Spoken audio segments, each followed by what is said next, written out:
बिस्मिल्लाहिर्रहमानिर्रहीम। मैं हूं सफ़ीर अब्बास। उम्मीद करता हूं कि आप लोग खैरियत से होंगे। मुहर्रम का महीना, तो हम लोग बात कर रहे थे हज़रत इमाम हुसैन अलैहिस्सलाम के बारे में।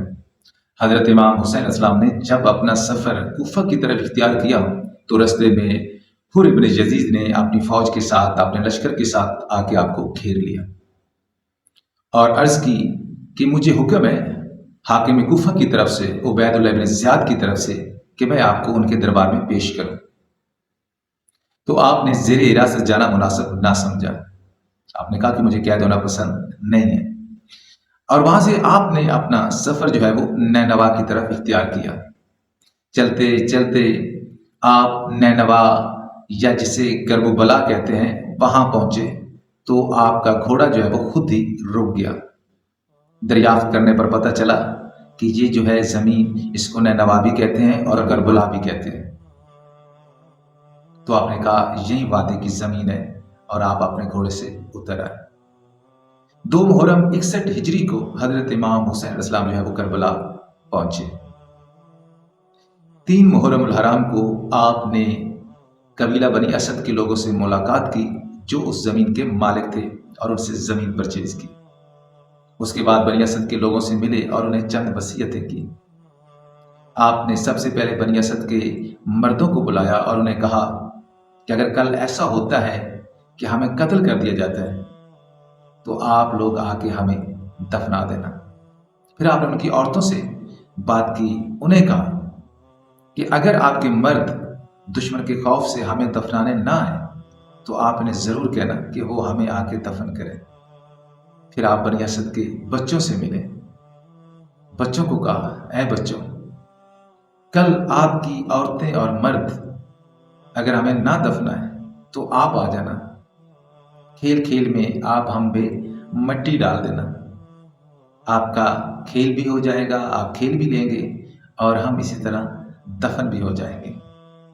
4 मुहर्रम उल हराम को उमर इब्न साद 22,000 शामियों के लश्कर के साथ करबला पहुंचा और हजरत इमाम हुसैन अलैहिस्सलाम के मुकाबले में आके खैमा जन हुआ। उमर इब्न साद ये वही है जिसको रय की हुकूमत, रय की जगीरे देने का वादा किया गया था। 8 मुहर्रम उल हराम को उबैदुल्लाह इब्न ज़ियाद हाकिम कूफा ने उमर इब्न साद के नाम एक खत लिखा, और उस खत में उसने कहा कि आप खामखा ढील दे रहे हैं, अगर आप ये लड़ाई नहीं लड़ सकते, आपसे ये काम नहीं हो रहा, तो मैं फिर लश्कर का सरदार किसी और को मुकर्रर कर दूंगा। तो जैसे ही उसे ये खत मिला और उसने पढ़ा तो फौरन जंग का ऐलान कर दिया, और अपने एक लश्कर जो उसी वक्त उसने नहर फुरात की तरफ भेज दिया और अहले बैत के लिए पानी को बंद कर दिया। हजरत इमाम हुसैन अलैहिस्सलाम ने अपने भाई हजरत अब्बास लंबरदार, जो आपकी फौज के जर्नैल थे, उन्हें और अपने बेटे अली अकबर को उमर इब्न साद के पास भेजा और उसे कहा कि हमें एक रात की मोहलत दे ताकि हम खुदा की इबादत कर सकें। 9 मुहर्रम उल हराम को शिमर दिलजोश 12,000 लश्कर के साथ उमर इब्न साद की मदद को पहुंचा और साथ एक खत भी लाया, और वो खत उसने उमर इब्न साद को दिया जिसमें ये लिखा हुआ था कि अगर आप ये लड़ाई नहीं लड़ सकते तो आप लश्कर की कमांड जो है वो शिमर दिलजोश के हवाले कर दें, लश्कर का सरदार जो है वो शिमर दिलजोश को मुकर्रर कर दें। 10 मुहर्रम उल हराम की रात, इंतहाई कर्बनाक रात, इंतहाई तकलीफ दे रात, अहले बैत के लिए मुश्किल तरीन रात। आपने इस रात को अल्लाह ताला की इबादत की। आधी रात के बाद आप जो हैं अपने असहाब से मिले, असहाब को इकट्ठा किया और उन्हें कहा कि ये लोग जो अभी मेरी जान के दुश्मन है, आपकी जान के दुश्मन नहीं है, तो लिहाजा मैं नहीं चाहता कि आप भी मेरे साथ इसी तरह मारे जाए जैसे मैं कल शहीद हो जाऊंगा। तो लिहाजा आपको मैं आज़ाद करता हूँ, आप मेरी तरफ से आपको इजाज़त है, आप जिधर चाहो जा सकते हो। लेकिन आपको ऐसे असहाबा मिले थे, ऐसे असहाब तो आपके वालिद अमीर कायनात हजरत अली अलैहिस्सलाम को भी नसीब नहीं हुए थे, जैसे असहाब आपको मिले जिन्होंने आपके साथ मरने का वादा किया। उसके बाद आप अपनी औरतों के पास गए, औरतों को इकट्ठा किया और उन्हें कहा कि कल मेरी शहादत के बाद आपके लिए बहुत मुश्किल वक्त शुरू होने वाला है, खैमों को आग लगा दी जाएगी, ہمارا جتنا مال اسباب ہے اس کو لوٹ لیا جائے گا، ایون کہ آپ کے سروں کی چادریں جو ہیں وہ بھی چھین لی جائیں گی۔ تو میں چاہتا ہوں کہ آپ لوگ واپس وطن چلے جائیں۔ لیکن عورتوں نے کہا نہیں، آپ ہمیں ہر مشکل میں صبر کرتے ہوئے پائیں گے، آپ ہماری وجہ سے پریشان نہ ہوں۔ ہم چاہتے ہیں کہ آپ کے نانا کا دین بچے اور یہ دین اسلام رہتی دنیا تک رہے، اور ہم نے یہ اذیتیں یہ مصیبتیں صرف اور صرف رسول پاک صلی اللہ علیہ وسلم کے دین کے لیے سہنی ہیں۔ 10 محرم الحرام، روز عاشورہ۔ ابھی حضرت امام حسین علیہ السلام اور اس کے ساتھی نماز فجر پڑھ کے فارغ ہی نہیں ہوئے تھے، نماز پڑھ ہی رہے تھے کہ دشمنوں نے حملہ کر دیا، جنگ کا اعلان کر دیا۔ حضرت امام حسین علیہ السلام کے پاس 32 سوار اور 40 پیدل تھے، جبکہ سامنے کچھ روایات میں ہے کہ 80,000 کا لشکر تھا، کچھ میں جو وہ 8 لاکھ 9 لاکھ کا لشکر تھا، بہرحال مختلف روایات ہیں۔ لیکن ایک طرف 72 اور دوسری طرف اگر 80,000 بھی ہیں تو یہ زمین آسمان کا فرق ہے۔ لیکن پھر بھی اہل بیت ڈٹے رہے، حضرت امام حسین علیہ السلام لڑے۔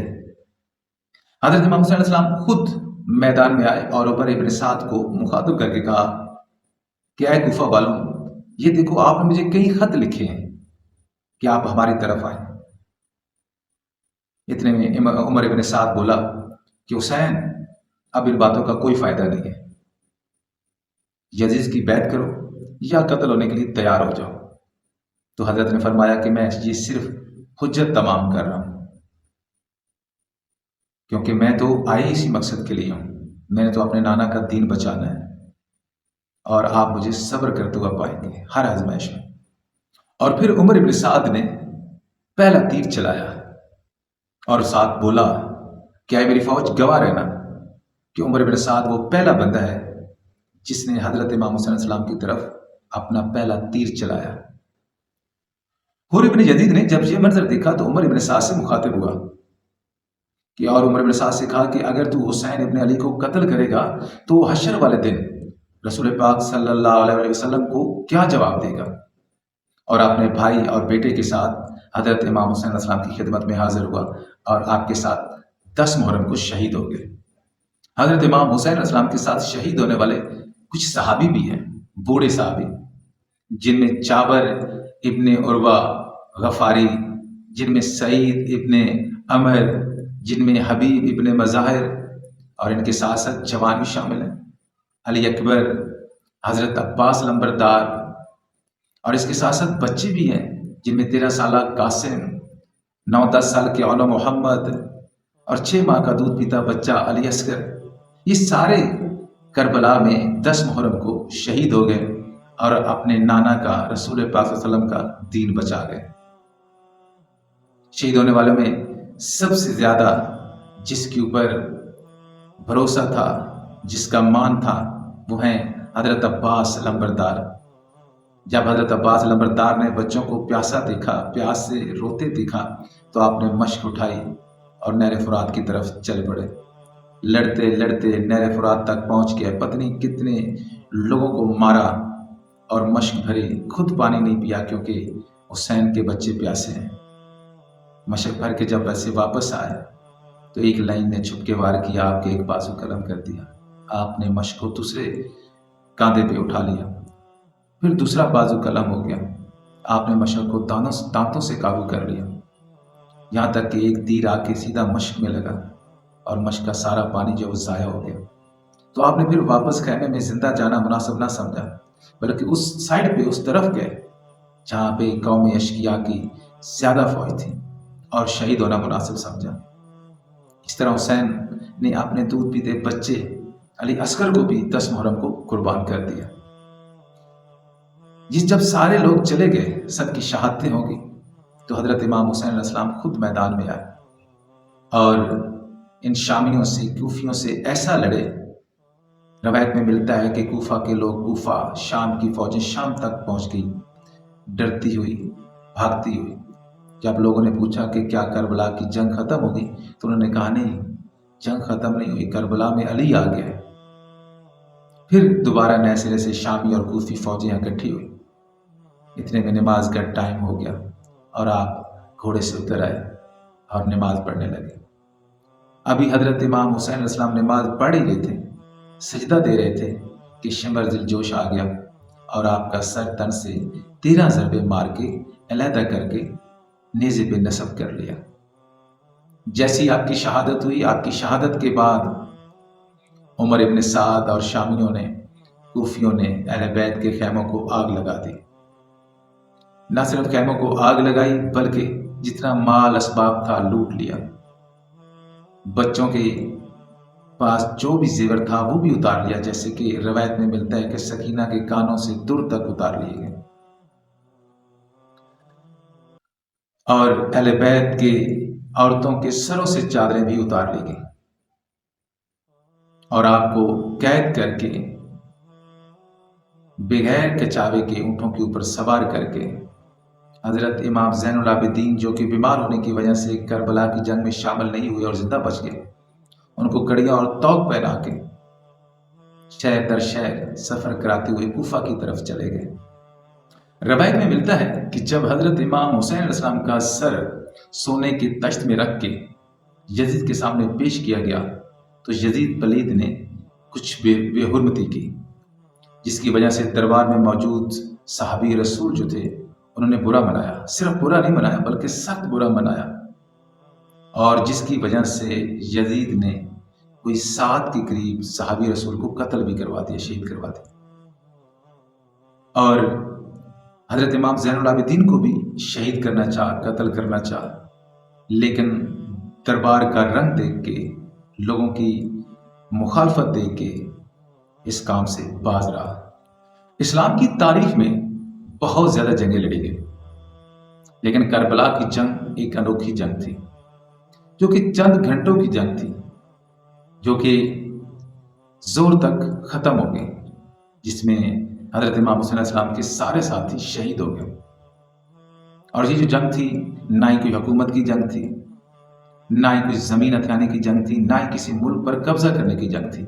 ये जंग थी इस्लाम को और इस्लाम के असूलों को रहती दुनिया तक कायम करने की जंग। अगर हजरत इमाम हुसैन अलैहिस्सलाम यजीद पलीद की बायत कर लेते तो क्या आज इस्लाम जिस हालत में है वैसा होता? कभी भी नहीं। हजरत इमाम हुसैन अलैहिस्सलाम ने अपनी जान जो है उसको अजीज ना समझा, अपनी जान कुर्बान कर दी, लेकिन अपने नाना के दीन पर, इस्लाम पर आंच ना आने दी।